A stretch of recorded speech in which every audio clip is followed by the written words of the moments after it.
ये है जेठालाल जो कि अपने बाबूजी के बिजनेस को संभालता है। इनका पूरा ध्यान अपने बिजनेस पर ही रहता है और इसी के चलते उसे खाने पीने तक का समय नहीं लगता। और ये है जेठालाल का छोटा भाई पन्नालाल जो कि एमबीए कर रहा है और आजकल छुट्टियों में घर पर ही आया हुआ है। और ये है इनकी माँ शकुंतला और पिताजी मोहनलाल।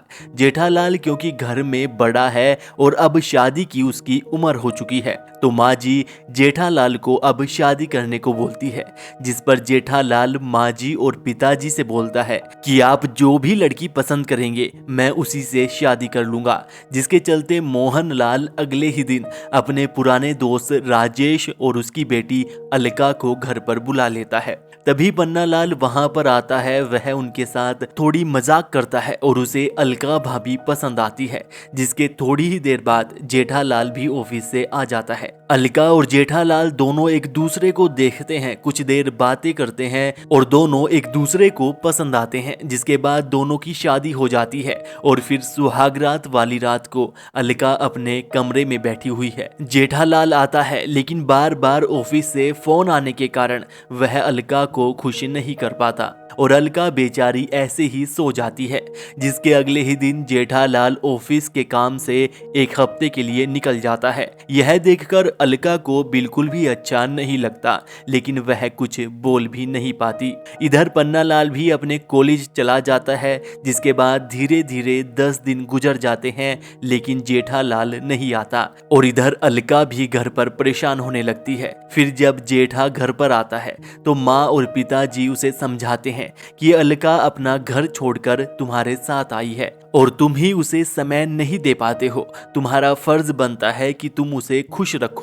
जिसके बाद जेठालाल अलका के साथ कल मूवी देखने जाने का प्लान बनाता है और बोलता है कि कल शाम 5 बजे तुम मुझे सिनेमा हॉल पर मिलना। जिसके बाद अगले दिन रात को जब अलका मूवी देख कर आती है तो बाबूजी के पूछने पर वह बताती है कि जेठालाल को समय ही नहीं मिला आने का, इसलिए मैं खुद ही मूवी देखकर आ गई। फिर ऐसे ही अलका की जिंदगी कटती रहती है।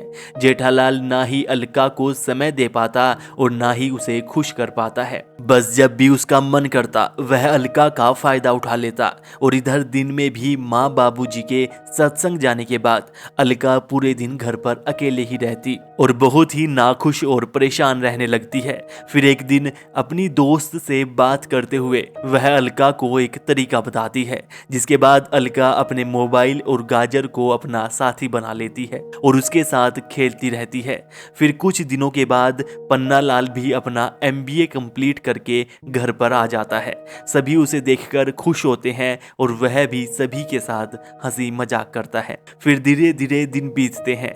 जेठालाल के ऑफिस निकल जाने के बाद माँ बाबूजी भी सत्संग के लिए चले जाते हैं और अलका पन्नालाल ही घर पर अकेले रह जाते हैं। पन्नालाल घर के काम में भाभी की मदद करता और दोनों के बीच में धीरे धीरे नजदीकियां बढ़ने लगती है। दोनों एक साथ खाना बनाते, पेंटिंग करते, नाचते गाते और धीरे धीरे काफी नजदीक आ जाते हैं, जिससे कि अलका भाभी अब खुश रहने लगती है। फिर कुछ दिनों तक ऐसे ही चलता है और एक दिन अलका भाभी घर वालों को खुशखबरी देती है कि मैं माँ बनने वाली हूँ।